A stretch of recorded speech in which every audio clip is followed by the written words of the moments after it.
Let's go. Yo.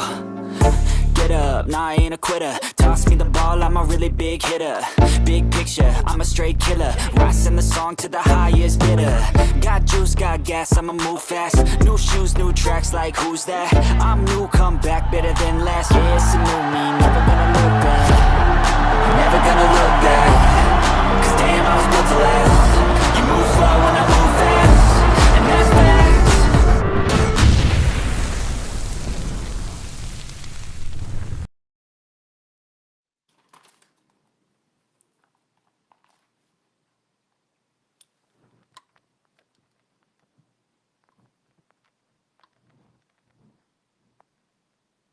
What's going on, everybody, and welcome to another edition of the Chicago Sports Podcast, guys. I am your host. My name is Brandon, and I appreciate you guys hanging out with me for the next 15 minutes of fandom. Forgot to do that, guys. So we are going to be talking today about Ryan Poles, guys. That's right, Ryan Poles, the general manager of the Bears. And we're going to talk about whether or not Ryan Poles should be in the hot seat. But I want to talk about this for too long, guys, because however you want to word it, hot seat or not, I do believe Ryan Poles should be a discussion between the executives and the Bears in House Hall, right? Um, there's no way they're not talking about whether or not Ryan Poles should retain his job as the general manager. He fell really short of expectations, guys. And I don't say that because the Bears aren't going to the playoffs or they're not going to have double-digit wins. I say that because they fell even short of fair expectations, right? We thought we were being a little optimistic when we said the Bears might end up in the playoffs. They might end up, you know, possibly winning 10 or 11 games. And obviously, looking back at that now, I don't know how realistic it was to begin with. You know, a rookie quarterback, a new offensive coordinator, a bunch of new pieces on the offense. But that's not an excuse for what happened this season. Ryan Poles needs to be held accountable just as much as anybody else, guys. And the head coach, Matty Baflus, got fired as a result of what we've seen this season so far. So, yeah, the discussion needs to be had, 100%, guys. But I don't want to talk so much about whether or not Ryan Poles could potentially be fired. What I want to talk about is Ryan Poles a lame duck? And we all know what that means, guys. When the organization hits the reset button and they replace all the major pieces but one, right? That one piece that's remaining, that's the lame duck, right? And Ben Johnson stated when he talked about an organization, what his expectations are of an organization that might potentially hire him as a head coach, he said the word alignment, guys. And what he means is, the general manager and the head coach being hired in the same year, having an understanding between one another of what they expect the direction of this organization to go, right? That's what alignment means. That's what Ben Johnson's looking for. Now, don't get it twisted. I don't think Ben Johnson's saying he wants to hire the GM of whatever team he's hired to. I think he just wants to know that the GM and him are on the same page. Alignment can mean a lot of things in the NFL, though, guys. I think it's most important between a coach and a quarterback, and the Bears are already behind the eight ball on that. So, Caleb Williams is your quarterback, which is great. I think Caleb's, for those who don't believe yet, you will eventually. I'm telling you that right now. But Caleb is no as your quarterback. He's here for the future. He's here to stay. So Caleb is not going to be hired, obviously, within the same year as the coach that's going to lead this team going forward, guys. So you're already kind of missing the alignment piece of this, and I don't like to think lame duck in regards to my general manager. I don't believe that. I think you need to know whether or not Ryan Poles is the guy who you can trust to hire a head coach.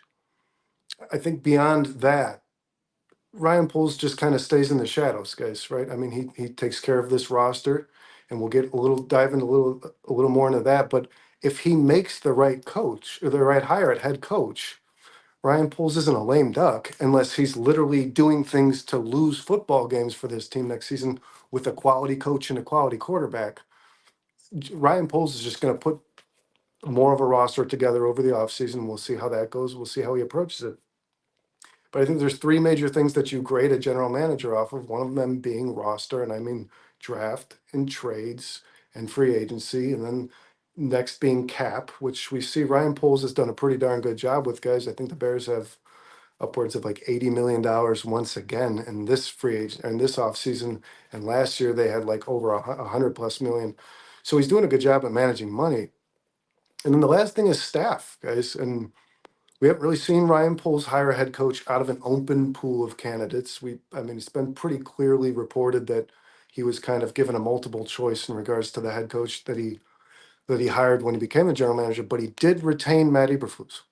And that's what concerns you as a Bears fan is can you trust as a fan, can you trust Ryan Poles to identify a quality leader after retaining a guy who showed major red flags when it came to just that single quality, being a leader last season too, right? I mean, we were losing games in the same fashion last year, and every Bears fan was concerned when we heard that Matty Rufus was going to stick around as the coach.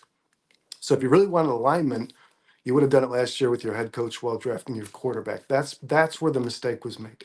That's where the alignment would have been most important between the roster and the guy who's going to run it. I don't care about alignment for my GM. I'm very confused why Ben Johnson kind of made this a mandate. I don't. If the general manager who's hiring you sees something in you to be their head coach, right? Whatever general manager sits down with Ben Johnson and says, "You're my guy. I believe in you."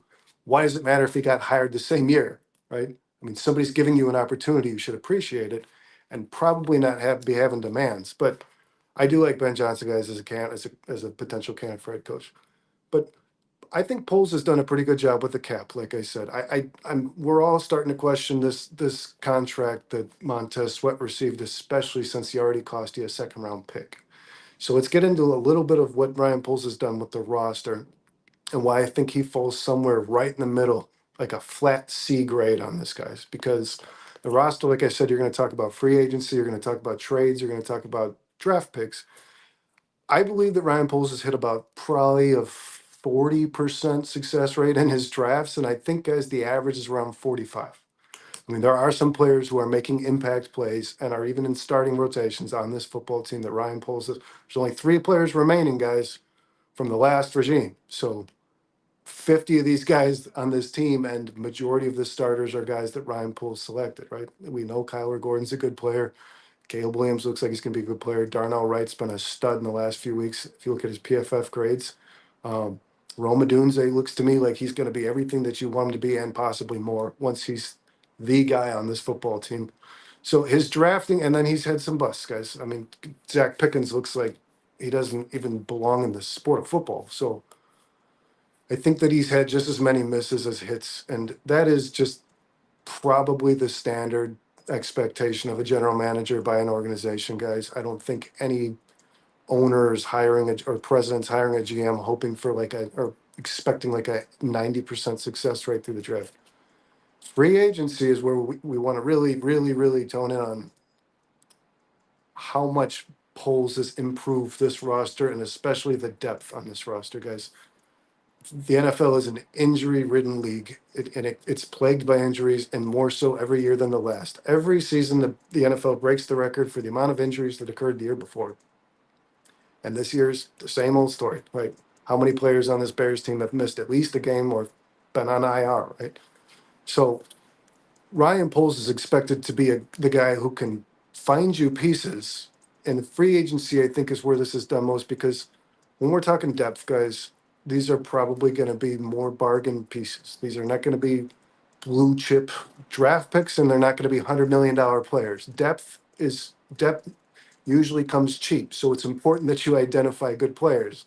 And Ryan Poles has been just disastrous at this. And he was a former offensive lineman.